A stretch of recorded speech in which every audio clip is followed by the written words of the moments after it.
I woke up on Wednesday morning, but it felt like I hadn't slept at all.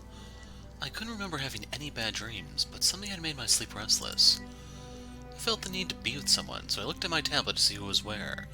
Thanks to Dai's stupid no contact rule, my options are pretty limited. Yoshiki wasn't in any room on the map.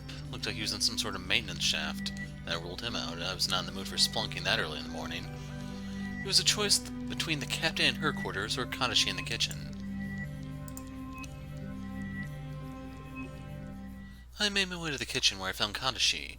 He was buzzing about the kitchen in a very focused way. He looked like a man on a mission. When I came in, he smiled. Good morning, newbie. You look well this morning. Good morning, Katashi. You look so busy. Need any help? Help? Me? In my own kitchen? Did I stutter? How dare you, Missy! I can cook for an entire army on my own! I smiled at his fake outrage, but I was disappointed. Helping him would have been the perfect excuse to stick around and talk to him. Oh, okay. I tried to hide my disappointment, but Katashi could hear it in my voice. But I forgot the most important job. You can help me with that. What job? Taste testing. Very important work. I'm good at tasting food. What are you making, though? Why don't you guess? I looked around the kitchen, but Katashi had obviously been cleaning up as he cooked. I could see flour, but that could mean anything. Can I have a clue? It's a sweet thing. What would Katashi make that was sweet? I'd have to guess. Sponge cake. Ding ding ding. Out of curiosity. Cookies. What makes you think that? So that actually was the right answer. Well, cookies are small and it's very easy to share them with everyone. Easier than cake. That's a good guess and fairly sound logic, but 100% wrong, I'm afraid. I should make cookies soon, though. My favorite is choc chip cookies. You can't beat a classic. I love cookies. Well, I hope you'll love this, too. I'm making a sponge cake with strawberries and cream. Sounds delicious. Of course it does. I've never in my life made anything that wasn't delicious. As he talked, Katashi had been adding ingredients into a mixing bowl. Pass me that spoon. Our hands touched as I handed Katashi the spoon, and I felt tingles. I tried not to blush. Katashi began mixing the ingredients in the bowl, and his arm moved very fast. I noticed how strong and muscular his arms were. Oh no. Katashi had the bowl tightly against his chest to mix, and suddenly the bowl had pitched backward. He got it straight again pretty quickly, but it was too late. A huge globule of cake mix had spilled onto his chest. Well, plenty more where that came from. Without even hesitating, Katashi whipped his shirt off, letting it fall onto the floor. I tried not to stare, but I failed. Wow. I could tell with his shirt on that Katashi was well built, but with his naked torso right there for me to examine, I could see I'd underestimated. Well, this is ready for baking. But it's gonna need a taste test. Katashi ran his finger across the mixing spoon, putting a blob of the mixture on his fingertip. He held it out for me. Here. His finger was right under my nose, so I opened my mouth and licked the mixture off his finger. It's good. I could feel that I was blushing so hard my face must have been bright scarlet. Right. Katashi winked as he smiled playfully.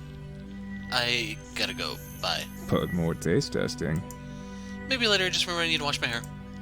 Made my way out of the kitchen quickly, the scene playing out over and over again in my head.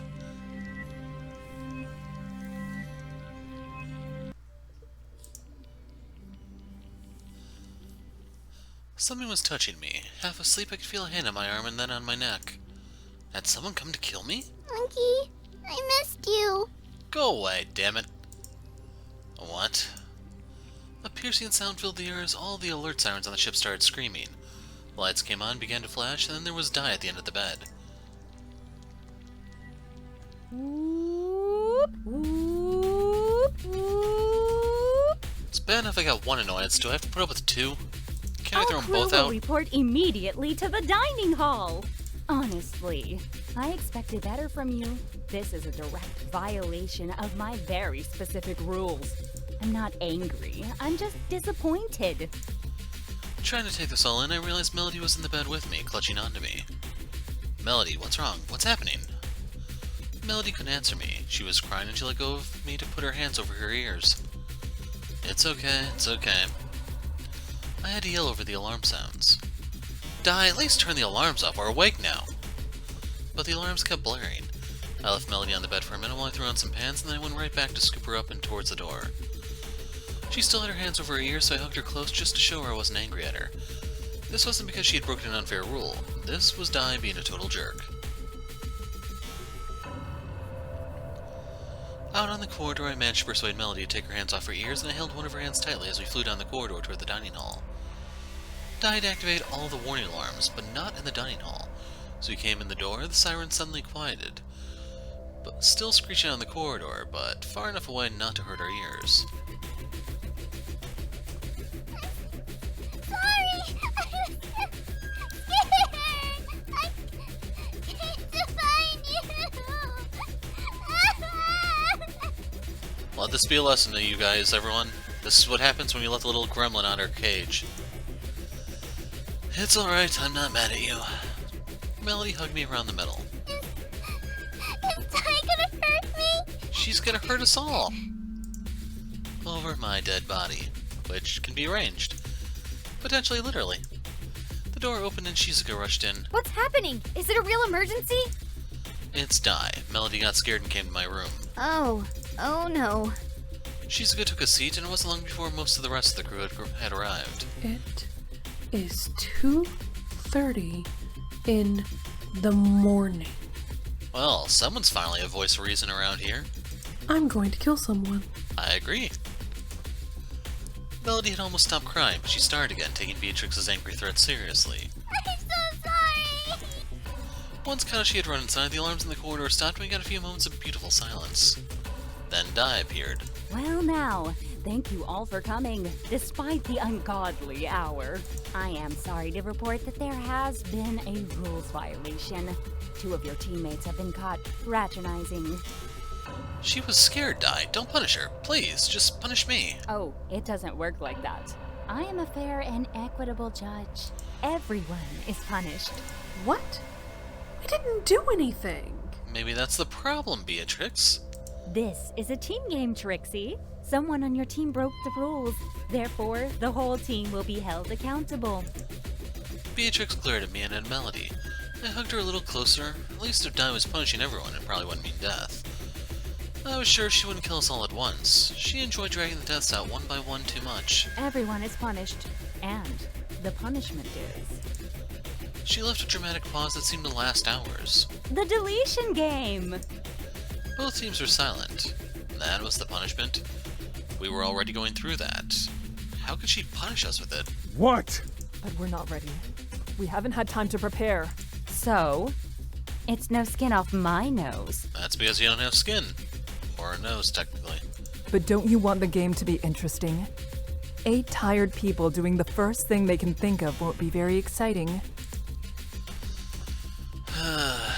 Not gonna make the joke. Dai, consider this for a few moments. Good point. This is why you're the captain. I will allow you 10 minutes for strategy meetings. Team A stays here. Team B will meet in the kitchen. But Disperse! Team B got out of their seats and filed past us, slow and slouching. Team B were barely out of the room when the captain started to explain her ideas. I am so sorry, team. I am barely prepared for this. It's okay, Captain. We are just as unprepared. Oh no! What? What's wrong? I haven't finished making all my hats. As long as you have the dunce one, you'll be set. I saw the captain's face twinge with anger at Yoshiki's comments before returning to her previous thought. What I have come up with so far is... Dai suddenly chimed in over the intercom system. Please assemble in the dining hall for this week's deletion game. Round 1 starts in 5 minutes. Woo! That certainly didn't feel like 10 minutes. It wasn't. It appears she was giving us half an hour at best. What? But that's not fair! Yeah, the whole time frame here thing is a little screwed up. Well, she said she's going to make us play on the spot. Half hour is still better than nothing. I guess. It was only a few minutes before Team B returned to the dining hall. Oh goody, everyone's here. There's nothing quite like the risk of death to wake you up in a hurry, is there? Alright, let's play! Very well, Dai.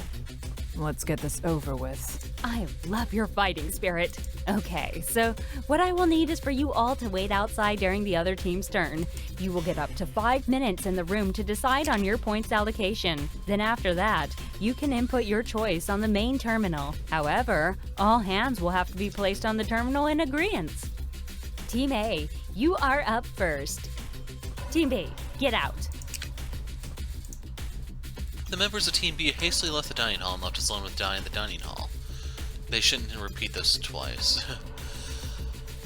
The dining table now projected a shimmering holographic terminal. Your 5 minutes starts now! So, before I was rudely interrupted, I have come up with a few different allocations that, as team captain, you should choose from. Okay, so... this used to be the win. Allegedly this has been fixed. So let's try this one and see what happens. Is everyone in agreement? Yes. Yep. Let's go. I input the allocation using the terminal and everyone else placed their palms on theirs to approve it. Thank you for your entry. Please exit the dining hall so that stinky Team B can assign their points. So I think we did 1, 3, 3. I'm writing these down again just in case it has been fixed. We quickly shuffled out of the dining hall and TB entered for their turn. Frustrating, isn't it? It really is. I just feel like there's no way to strategize, so it makes it so frustrating. Aren't all games frustrating? Katashi smiled at Yoshiki as if he were a simple child. After a few tense minutes of waiting, Team B exited the dining hall. Dai followed, boisterous as usual. Wonderful start to the bidding wars. Both teams are fighting hard. Now let's see the results of round 1. If you would be so kind as to draw your attention to this screen. Dai projected a screen using the same light she was made of. And the winner of round 1 is... It was a close one, but Team B is leading the charge. Okay, we'll mark an L there so we know what's what, but we'll see the picture here now.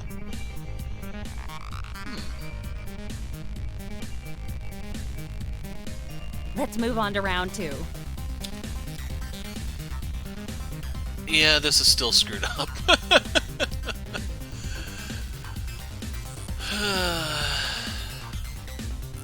Yeah.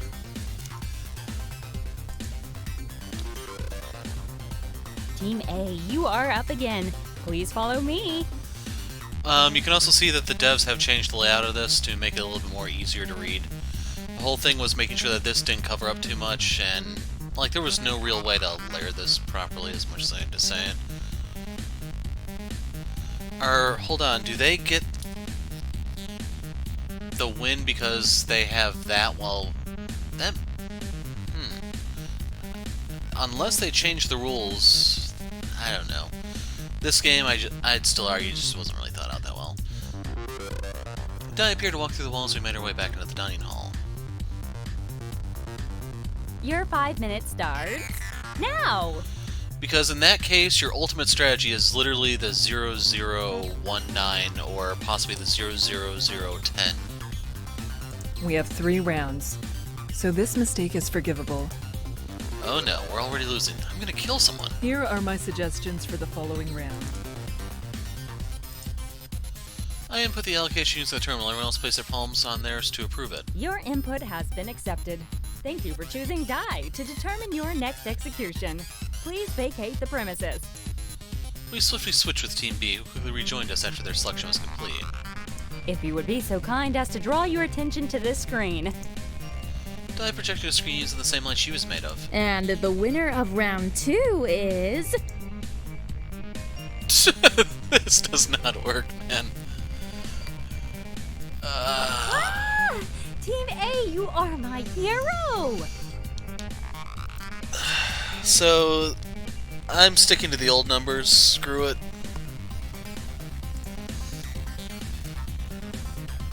Let's move on to round 3 then. Team A, you are up again. Please follow me. I'm gonna have to make a note that it's still not fixed. It's equally as broken, just slightly less cosmetically so. Dai appeared to walk through the walls. We made our way back into the dining hall. Your 5 minutes starts now. So far, so good. We might be safe! One more round before we can count our chickens, Yoshiki. Heading into the final battle, I suggest... So, this would be the one that gave us the win traditionally. I input the allocation, use the terminal, and everyone else place their palms on theirs to approve it. Let's get straight to the results. Congratulations, Team A. Let's get... So, loss, tie, win. Congratulations. So is that supposed to be like a 4-7 type thing, giving us the win? Congratulations, Team A! After 3 rounds, you have come out victorious. And that means, Team B, you lose. Congrats! I'm so sorry. No. No. I can't have lost. Beatrix left from her chair pointing at her team. You guys screwed me. Now, Trixie. No one likes a sore loser. Isn't it Shizuka who dies here? This isn't fair. Beatrix, I'm sorry. No one wants this. Nicholas became desperate as his sister was now set to be executed. What if we swap places? I'll die. I volunteer. No, you can't. I will. If it'll save you. Nope, not swapsies. Sorries! So what I'm concerned about right now is it looks like it's leading up to her drinking the poison. But I want to. Well, you can't. Rules are rules. And besides, this coupon is good for one Beatrix. No substitutions allowed. Beatrix was glaring at her whole team, and it turned her anger onto the rest of us as well. I'm a medic. What will you do if we're both gone, huh? You can't Improvise. get by without us. I felt bad for Beatrix, but it wasn't like we'd taken a vote and decided to kill her. She just lost the game, and that could have happened to any of us. This isn't fair. Yawn. How many times are you gonna say that? It is fair, sister. So suck it up and spin that wheel. Dai's big wheel of dust appeared and she gestured to it. Come on, give it a spin. I can't touch it, you moron. And you never will, with that negative attitude. Don't worry, Trixie. I'll spin it for you. Dai reached up and pretended to grab the wheel and spin it. It flashed and changed colors as it span, blurring so we couldn't read the options as they passed the indicator. Whoops. Looks like I pushed a little too hard. It may never stop spinning at this rate. How about you tell me when to stop and I grab it? Beatrix was sitting back down, glaring daggers at Dai, not saying anything. No? Geez, awkward. Guess we'll just have to wait. The wheel must have spun for 2 minutes before it finally started to slow down. Ooh, here we are. Will you just look at some of these exciting options? Can't wait to see where we end up. The wheel slowed again as Dai pulled more and more lucre's surprised faces, like she wasn't in control of the whole thing. And the winner is... poison! Huh. That's actually kind of boring. It's the But third time we've rules seen are this. rules. And what do we do when there's rules, Nicholas? Break them. Not break them. You got it, handsome.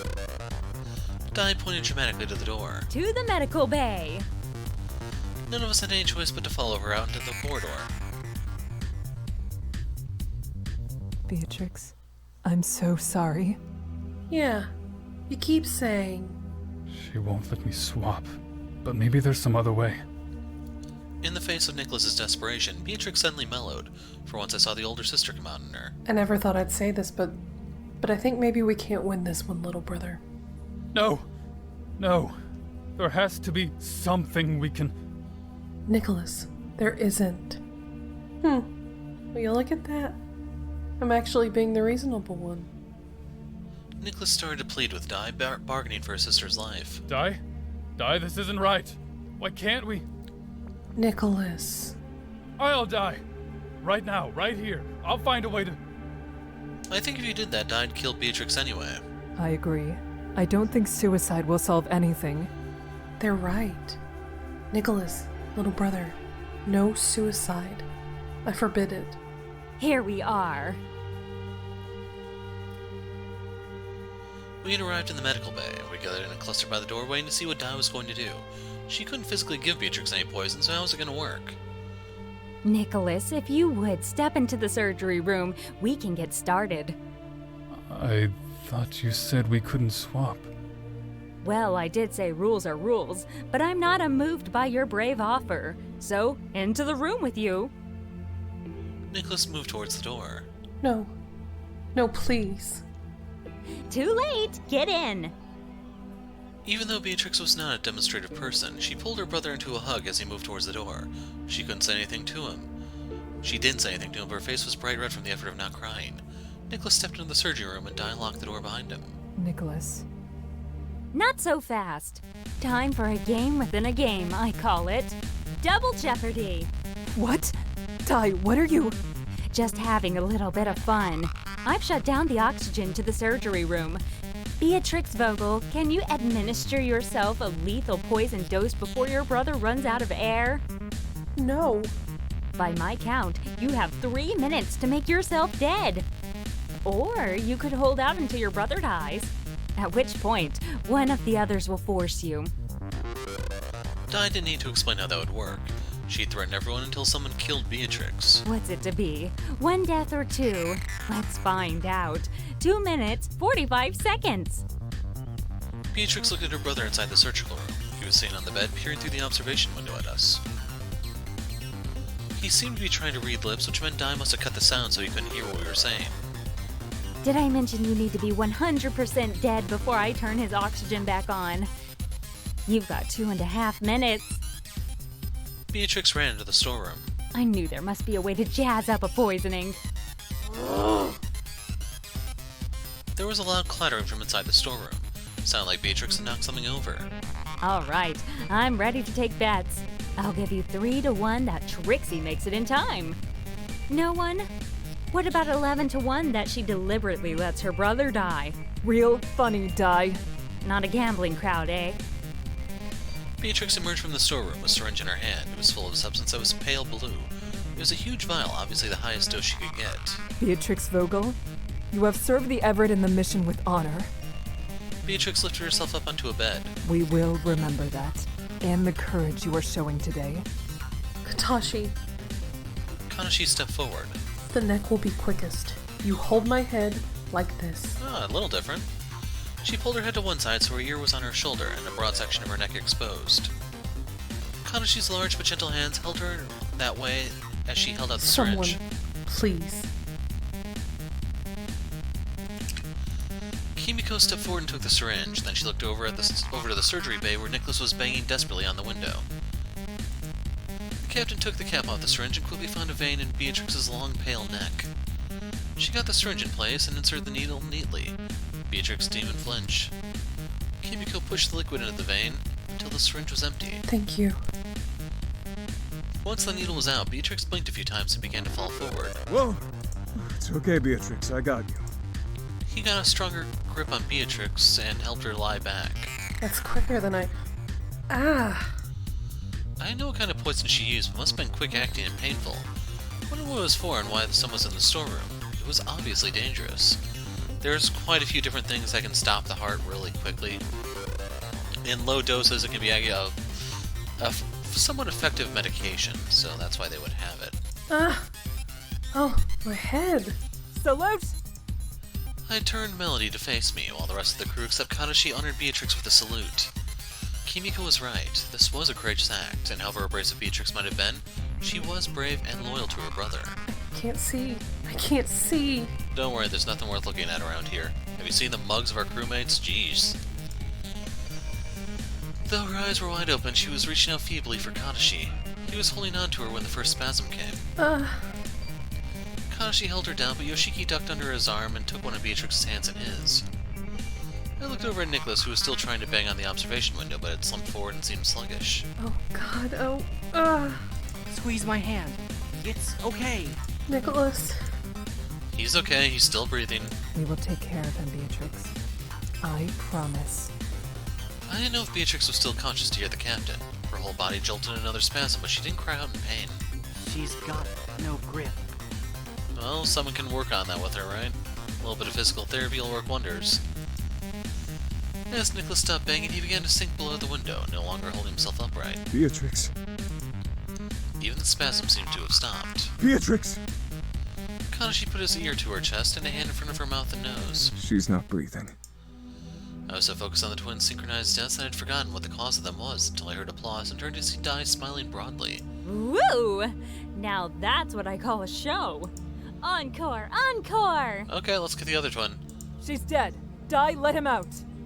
The door to the surgery room opened and Kimiko and I hurried over. Nicholas was conscious, but the quick, hurried breaths made a wheezing sound as his body was still in panic mode. The captain and I eased him gradually to a sitting position. She... I'm so sorry, Nicholas. Can I? You want to see her? Nicholas just nodded. Between the two of us, we were able to help him stand up and walk to the bed where the others stood gathered around Beatrix. Melody held her hand to touch Beatrix's limp arm. Why did she ask you to hurt her? She lost a bet. It's complicated. She was so sad. And that was before she died. Am I right? I should take Melody back to my room. Nicholas? Yes. I'm sorry that Beatrix has gone away. Okay, back in the cage with you now. So, Maya, let us know if there's anything anyone can do. Come on, let's go home. See you tomorrow, bright and early for a brand new game. I squeezed Melody's hand and let her out of the room before Di could say any more.